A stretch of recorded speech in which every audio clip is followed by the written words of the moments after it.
Hello students, online classes में आपका फिर से स्वागत है। हम मिनरल्स ऑफ एनर्जी पावर्स पढ़ रहे थे।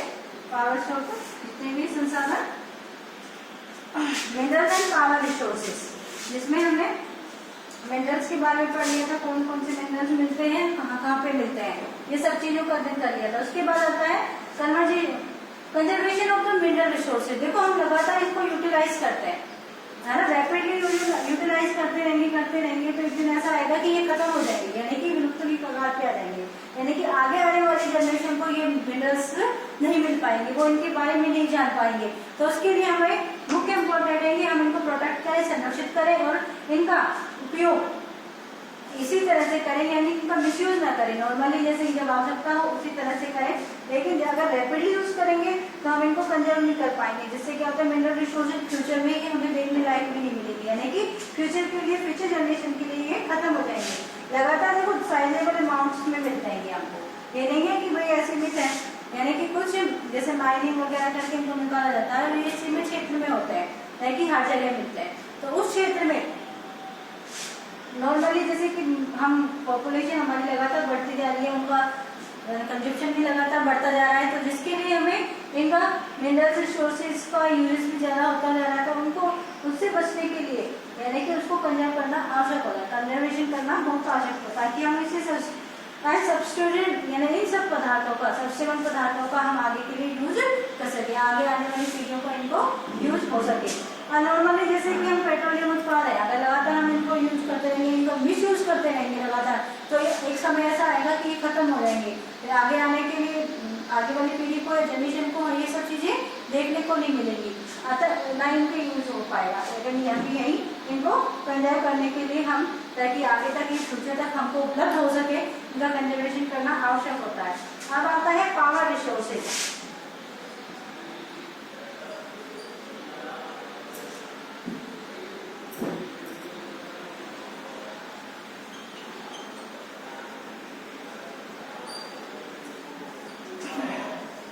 पावर रिसोर्सेज देखो, पावर कन्वेंशनली दो भागों में बांटा गया है।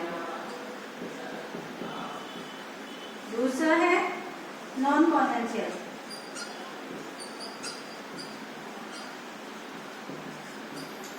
पारंपरिक और गैर पारंपरिक। तो नॉर्मली जैसे पावर रिसोर्सेज है, जैसे कि कोयल है, पेट्रोलियम है, नेचुरल गैसेज है, फॉसिल फ्यूल है, मिनरल, और जैसे कि फ्यूल वगैरह जो हम यूज करते हैं, ये सब किसमें आते हैं, पावर रिसोर्सेज में आते हैं। जैसे fossil fuel mainly across the world provide, ये सब जगह उपलब्ध भी नॉर्मली हो जाते हैं। यानी कि हम देखें तो नॉर्मली पेट्रोलियम, कोयला और नेचुरल गैसेज में 80% ऑफ ग्लोबल एनर्जी इन्हीं से प्राप्त होती है हमको, किन से, कोयल, नेचुरल गैस और पेट्रोलियम उत्पादों से। And 15% provide the renewable sources, जो हाइड्रो पावर है, जो सोलर एनर्जी है, उनसे प्राप्त होती है, यानी कि 80:15 का रेशियो होता है। ये कोयल, पेट्रोलियम और नेचुरल गैसों से, और ये रिन्यूएबल यानी कि wind energy, solar energy, biofuel, ये सब रिन्यूएबल है, तो इनसे ये प्राप्त होता है। और इन्हें मुख्यतः इसी वजह से दो भागों में बांटा गया है, कन्वेंशनल और नॉन कन्वेंशनल, परंपरागत और गैर परंपरागत। देखो अब इनमें कौन कौन से आते हैं।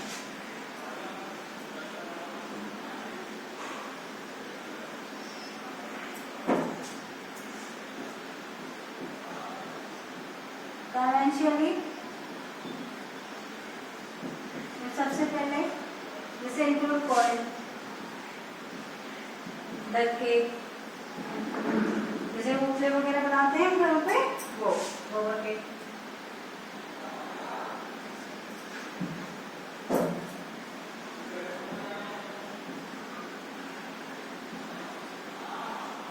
पेट्रोलियम,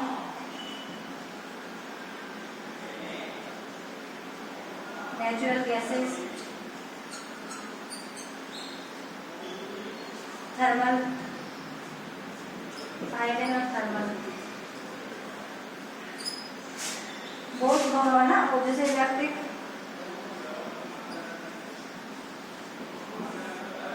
ये सब आते हैं कन्वेंशनल में। और नॉन कन्वेंशनल में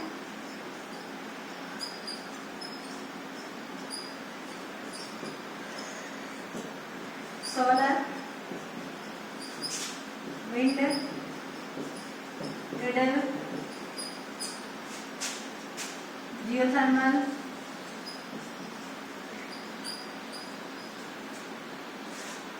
एटॉमिक एनर्जी,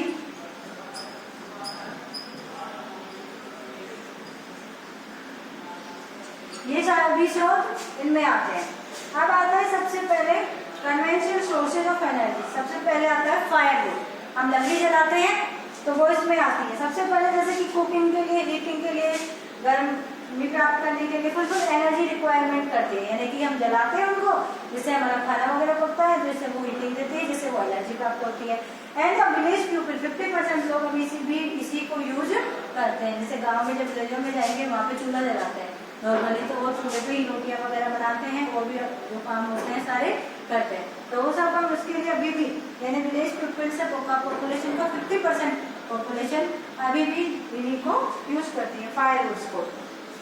देखो आज अगर हम देखें तो डिफिकल्ट है फायरवुड मिलना, because it the decreasing of forest, यानी कि फॉरेस्ट एरिया लगातार डिक्रीज होता जा रहा है कि फायरवुड मिलना भी बहुत डिफिकल्ट हो गया। Use of cow dung and discursive loss of manure they are given smoke. देखो इसके लिए हम क्या एक और प्रावधान है, जैसे कि काउ डंग एनिमल्स डंग होते हैं उनको प्रोबेबली ज्यादा यूज किया जाता है ताकि वो स्मोक भी कम देते हैं, और नॉर्मली जो लॉस ऑफ द मैन्यूर में होता है वो इधर, जैसे मैन्यूर को लॉस करके हम उसको इधर यूज कर लेते हैं डंग केक बना के, यानी कि जो मैन्यूर के लिए जा रहा था गोबर की खाद बनती है नॉर्मली, वो उधर की शॉर्टेज करके हम इधर उसको यूज कर लेते हैं।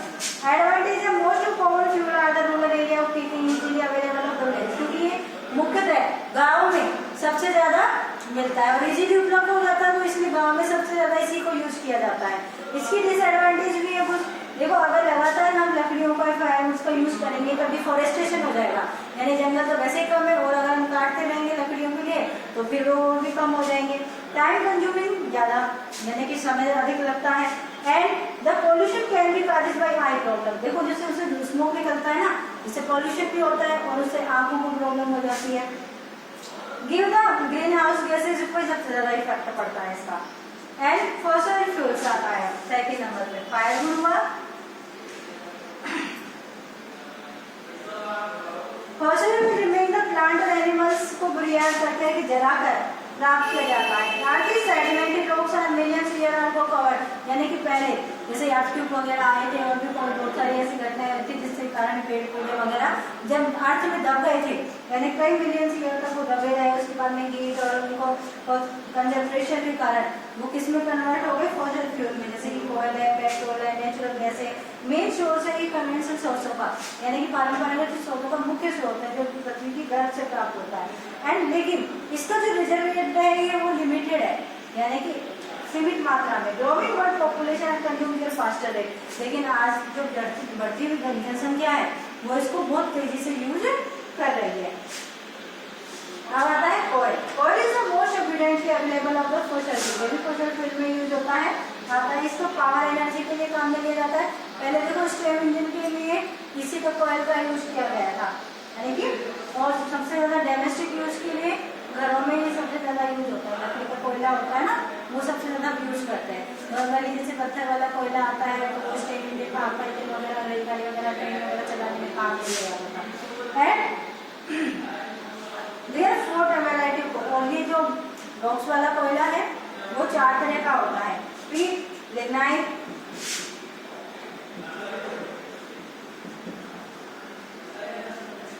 और बिटुमिनस,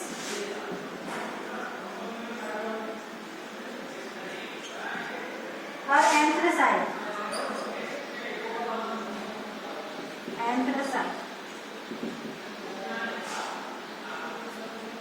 क्या टाइप का होता है? इलेक्ट्रिक प्रोडक्शन में कोयल को सबसे ज्यादा यूज किया जाता है और इसलिए उसे थर्मल पावर भी कहा जाता है, यानी इलेक्ट्रिसिटी के उत्पादन में इसका यूज होता है तो उसे थर्मल पावर कहा जाता है।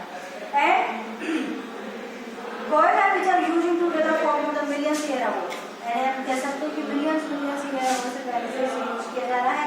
जब प्लांट्स वगैरह को जब ये दब गए थे उसके कारण उसमें प्रेशर और केमिकल प्रोसेसेस के कारण इसकी उत्पत्ति हुई। And the leading coals are producer of world are India, China, यानी कि सबसे ज्यादा डिपोजिट कोयला यहीं से मिलता है। इंडिया में भी है, USA, Ukraine, Poland, coal producing area है इंडिया का रानीगंज, झारिया, धनबाद एंड बोकारो इन झारखंड। मुख्य रूप से ये इंडिया में तो यहाँ पे मिलता है। अब इसकी एडवांटेज देखो, इस अवेलेबल ऑफ फोसल इंडिया में अच्छी मात्रा में मिलता है, इसकी कमी नहीं है। दूसरा प्रोवाइड एनर्जी देता है, 50% ऑफ एनर्जी इसी से प्राप्त होती है ऑयल से। एंड द एनर्जी इंडस्ट्रीज का डोमेस्टिक एनर्जी के लिए भी इसका यूज होता है और इंडस्ट्रीज में भी इसका यूज होता है। लेकिन अब इसकी कुछ disadvantage, coal is bulky material not easy to transport. देखो बुल्की होता है, इसलिए इजीली ट्रांसपोर्ट नहीं किया जा सकता, एक जगह से दूसरी जगह पे नहीं ले जा सकता। नॉन रिन्यूएबल है, यानी एक बार जलने के बाद में दोबारा यूज नहीं हो सकता इसका। अगर हमने एक बार जला लिया, खत्म, यूज में ले लिया तो उसके बाद वो वहीं पे खत्म है। And use with the large residue of, देखो इसकी जो जलने के बाद में क्या रह जाती है, राख रह जाती है, आँच रह जाती है, तो वो भी एक बड़ी प्रॉब्लम होती है फिर बाद में। And give us causes pollution are emit smoke and green house, जब ये जलता है तो उससे स्मोक निकलती है जो पॉल्यूशन करती है और ग्रीन हाउस गैसेस को सबसे ज्यादा इफेक्ट होता है। अब आता है पेट्रोलियम। पेट्रोलियम हम आगे आने वाले वीडियो में पढ़ेंगे।